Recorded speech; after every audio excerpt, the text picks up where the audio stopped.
Oke, ciri dari sosiologi yang pertama, sosiologi bersifat empiris, artinya sosiologi tidak spekulatif dan hanya menggunakan akal sehat. Sosiologi melakukan kajian tentang masyarakat berdasarkan hasil observasi. Artinya kalau spekulatif itu tidak menduga-duga ya.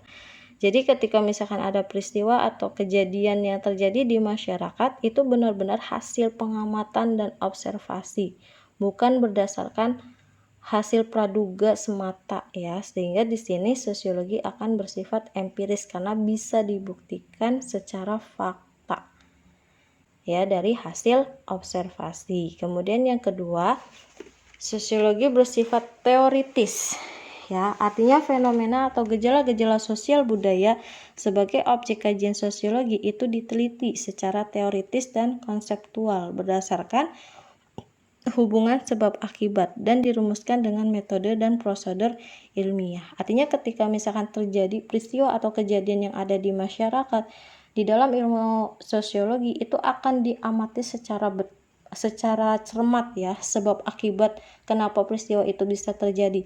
Sehingga akhirnya dari fenomena atau peristiwa tersebut kita bisa membuat yang namanya sebuah teori, sehingga akhirnya bisa dibuatlah yang namanya solusi atas permasalahan yang terjadi pada peristiwa atau kejadian tersebut. Oke, kemudian yang ketiga, sosiologi bersifat kumulatif. Artinya, teori-teori sosiologi itu dibentuk atas dasar teori-teori yang sudah ada, dalam arti memperbaiki, memperhalus, dan memperluas teori-teori yang lama ya, karena memang sosiologi itu kan ilmu yang mempelajari masyarakat, sehingga pasti sudah banyak ya teori atau ilmu yang lain yang memang membahas juga masyarakat. Artinya sosiologi itu hanya memperbaikinya saja, kemudian memperluas dan juga memperhalus ya, sehingga teori itu menjadi lebih sempurna. Nah, kemudian yang keempat, sosiologi itu bersifat bukan etika atau non-etis. Artinya sosiologi bukan ajaran tentang tata susila, norma, dan tidak membicarakan tingkah laku baik atau buruk yang terjadi di masyarakat. Artinya kita tidak, kalau sosiologi itu ilmu yang tidak boleh menjudge ya, bahwa orang itu baik, orang itu jahat, bahwa tindakan tersebut salah, tindakan itu benar. Ya, jadi dalam ilmu sosiologi itu kita tidak boleh mengatakan salah benar, baik atau buruk, tetapi kita harus bersikap netral. Nah, itu merupakan ciri sosiologi yang bersifat non-etis. Kemudian selanjutnya kita akan membahas tentang hakikat dari sosiologi. Yang pertama, sosiologi adalah ilmu sosial ya. Kenapa sosiologi itu merupakan ilmu sosial? Karena jelas di dalam ilmu sosiologi yang kita pelajari adalah masyarakat. Nah, masyarakat itu yang menjadi bahasan dari ilmu sosial, sehingga ilmu sosiologi masuk ke dalam ilmu sosial. Kemudian yang kedua, dilihat dari segi penerapannya, sosiologi digolongkan ke dalam ilmu pengetahuan murni dan dapat pula menjadi ilmu terapan. Artinya kalau dia termasuk ke dalam ilmu pengetahuan murni, di mana sosiologi itu sebagai ilmu ya, dia akan mengembangkan teorinya, sehingga sosiologi termasuk ke dalam ilmu pengetahuan murni agar ilmu tersebut bisa meluas dan bisa berkembang. Kemudian yang kedua, sosiologi juga menjadi ilmu terapan. Karena sosiologi itu dia membahas masyarakat, maka dia akan menjadi solusi atas permasalahan yang terjadi di masyarakat. Itu menyebabkan sosiologi menjadi ilmu terapan. Kemudian yang ketiga, sosiologi merupakan ilmu pengetahuan yang abstrak dan bukan ilmu pengetahuan yang konkret. Nah, kenapa dia abstrak? Artinya yang kita pelajari di dalam sosiologi itu kan kehidupan masyarakat ya, maka yang akan kita lihat adalah peristiwa dan kejadian yang ada ya, yang ada di tengah-tengah masyarakat, dan itu sifatnya hanya bisa terlihat tapi tidak bisa kita raba, sehingga dia masuk ke dalam ilmu pengetahuan yang bersifat abstrak, karena manusia dan juga kehidupannya itu hanya bisa kita lihat dan kita rasakan, tapi tidak bisa kita pegang ataupun kita raba. Oke, kemudian yang keempat, sosiologi merupakan ilmu pengetahuan umum dan bukan merupakan ilmu pengetahuan yang khusus. Artinya, sosiologi mempelajari gejala umum yang ada dalam setiap interaksi antar manusia. Artinya kalau sosiologi itu kan karena dia mempelajari masyarakat ya, maka dia cakupannya akan sangat luas ya. Dia akan berkaitan dengan ilmu pengetahuan yang lain, sehingga dia tergolong ke dalam ilmu pengetahuan yang sifatnya umum, karena dia pasti akan berkaitan dengan ekonomi, kemudian hukum, sejarah, dan lain sebagainya. Karena yang dipelajari adalah manusia dan juga kehidupannya, sehingga dia tergolong ke dalam ilmu pengetahuan yang bersifat umum. Kemudian yang kelima, sosiologi merupakan ilmu pengetahuan yang kategoris. Artinya sosiologi membatasi diri dengan apa yang terjadi, bukan apa yang seharusnya terjadi. Artinya di sini sosiologi hanya sekedar mengamati peristiwa atau fenomena yang terjadi di masyarakat. Ya, kemudian kita memberikan solusi, selesai. Tapi kita tidak diminta untuk memprediksi nanti kedepannya akan seperti apa. Ya, sehingga sosiologi itu merupakan ilmu pengetahuan yang bersifat kategoris. Kemudian yang terakhir, sosiologi merupakan ilmu pengetahuan yang rasional atau empiris terkait dengan metode yang digunakannya. Rasional kenapa? Ya karena memang bisa dibuktikan secara fakta. Kemudian selanjutnya karakteristik dari sosiologi. Yang pertama, sosiologi tidak memiliki dalil, teori, atau konsep yang pasti, mengingat objeknya adalah masyarakat yang senantiasa berubah dan sangat heterogen. Artinya kalau sosiologi itu dia tidak mempunyai teori atau konsep yang pasti, karena memang ilmu sosiologi itu yang menjadi objek kajiannya adalah masyarakat, di mana masyarakat itu pasti akan mengalami yang namanya perubahan ya. Ditambah lagi masyarakat itu dia bersifat heterogen. Artinya kalau heterogen itu dia berbeda ras ya, fisiknya berbeda, suku bangsa, bahasa dan budayanya pun berbeda, sehingga karakter dari ilmu sosiologi itu dia tidak memiliki teori atau konsep yang pasti, karena yang dijadikan objek kajiannya adalah masyarakat. Kemudian yang kedua, sosiologi adalah ilmu pengetahuan yang bersifat kategoris dan empiris. Artinya, sosiologi membatasi diri untuk menganalisis apa yang terjadi, bukan terhadap apa yang seharusnya terjadi. Jadi dia hanya mengamati fenomena yang terjadi pada saat itu ya, tapi bukan untuk memprediksi apa yang nantinya akan terjadi. Kemudian yang ketiga, sosiologi adalah ilmu pengetahuan yang bersifat umum. Artinya memusatkan perhatian kepada gejala-gejala sosial secara universal. Jadi universal itu menyeluruh ya. Karena sosiologi itu kan ilmu yang mempelajari masyarakat, maka dia itu akan memusatkan perhatiannya pada fenomena atau peristiwa yang terjadi di masyarakat secara keseluruhan. Baik itu berkaitan dengan ekonomi, politik, sosial, budaya, hukum, atau bahkan sejarah. Ya, kemudian selanjutnya yang terakhir, sosiologi mempelajari hal-hal yang bersifat abstrak. Kenapa? Karena yang menjadi objek kajian dari ilmu sosiologi itu adalah masyarakat. Ya, artinya yang diperhatikan dalam sosiologi adalah bentuk dan pola peristiwa dalam masyarakat. Ya, karena memang yang dipelajari adalah peristiwa dan kejadian yang ada di dalam kehidupan masyarakat yang memang hanya bisa dilihat dan dirasakan tapi tidak bisa kita pegang ataupun kita raba. Itu karakteristik dari ilmu sosiologi. Oke, selanjutnya objek sosiologi di sini dikemukakan oleh 3 ahli. Yang pertama ada Emil Durkheim. Ya, jadi kalau menurut Emil Durkheim menjelaskan bahwa objek studi dari sosiologi adalah fakta sosial. Nah, fakta sosial menurutnya harus dipelajari melalui kegiatan penelitian. Nah, apa sih fakta sosial? Fakta sosial itu peristiwa, fenomena atau kejadian yang ada di dalam kehidupan masyarakat, ya. Jadi fenomena itu misalnya interaksi yang terjadi di dalam hubungan antara masyarakat, ya, interaksi yang dilakukan oleh individu dengan individu, individu dengan kelompok, kelompok atau kelompok. Nah, artinya hal tersebut perlu diadakan yang namanya kegiatan penelitian, karena yang kita amati adalah peristiwa, fenomena atau kejadian yang ada di dalam kehidupan masyarakat. Nah, ini yang menjadi bahasan dari ilmu sosiologi menurut Emil Durkheim. Sementara kalau menurut Weber, objek studi sosiologi adalah tindakan sosial. Jadi menurut Max Weber berpendapat bahwa pokok pembicaraan sosiologi adalah tindakan sosial. Nah, kalau menurutnya juga, tidak semua tindakan manusia itu tergolong ke dalam tindakan sosial.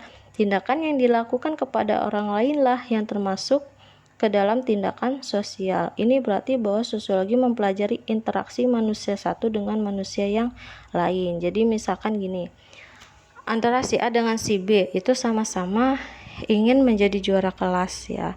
Akan tetapi mereka motifnya berbeda. Kalau si A itu motif dorongannya itu dari orang tua agar dia bisa menjadi juara kelas. Sementara kalau si B itu tidak ada dorongan atau motivasi dari orang tuanya, ya, dia ingin menjadi juara kelas murni hanya ingin eksis, dikenal banyak orang, ya, karena biasanya orang yang juara satu itu kan suka dikenal sama masyarakat sekolah gitu, ya. Nah, artinya yang menjadi tindakan sosial kalau menurut Max Weber itu adalah si A. Kenapa? Karena si A itu terdapat motivasi atau dorongan dari orang lain. Ada hubungan interaksi di situ, di mana orang tua si A itu memberikan semangat dan dorongan atau motivasi kepada si A agar si A itu menjadi juara kelas.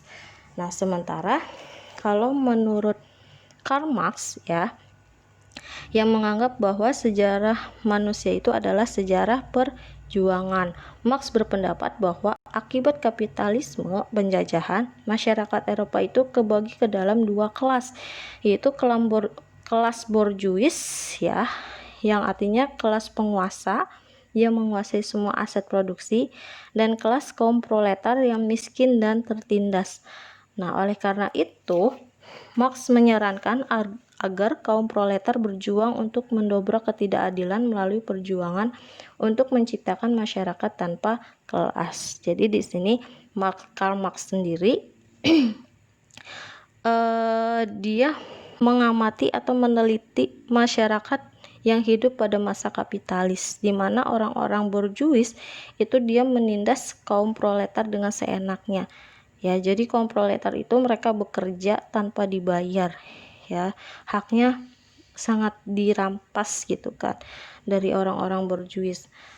Nah, akhirnya di sini Karl Marx itu dia akhirnya menjadi penyetus dari orang komunis karena dia tidak suka dengan adanya kapitalis, ya. Dia mendorong orang-orang proletar atau orang-orang kaum bawah untuk bangkit, untuk sama-sama menggulingkan ideologi kapitalis dan kemudian membangkitkan ideologi komunis, di mana dia itu ingin kehidupan di masyarakat itu tanpa adanya kelas, artinya tidak ada orang kaya dan tidak ada orang miskin.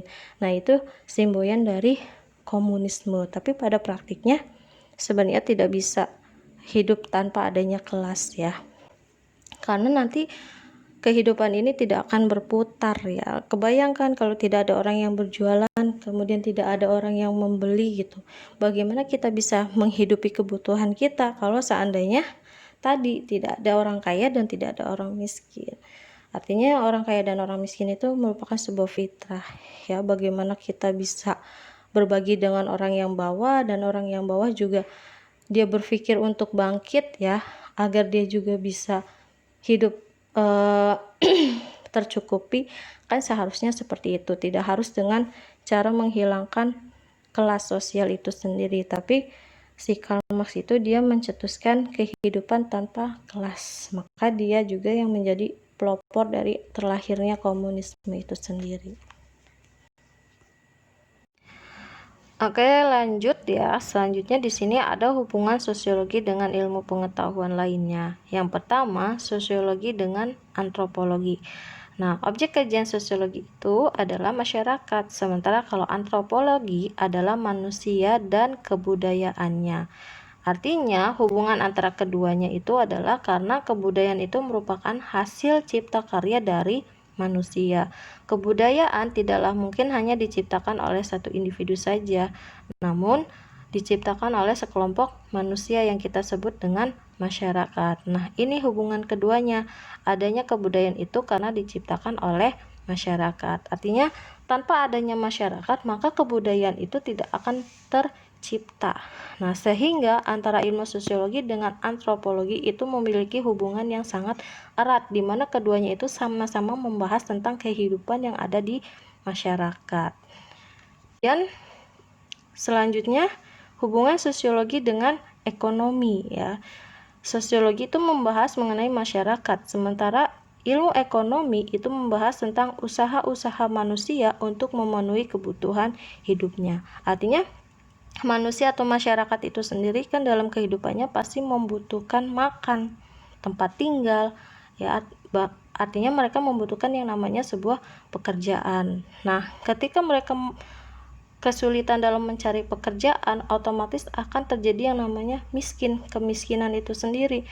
Nah, kemiskinan inilah yang menjadi bahasan dari materi sosiologi, karena memang sosiologi itu membahas tentang masyarakat dan juga kehidupannya, bagaimana masyarakat itu bisa memenuhi kebutuhan hidupnya.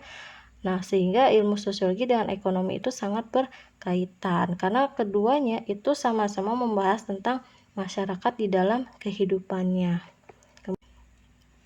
Selanjutnya, sosiologi dengan hukum. Nah, kita tahu bahwa yang namanya hukum ya di sini, hukum itu ilmu pengetahuan mengenai masalah yang bersifat manusiawi.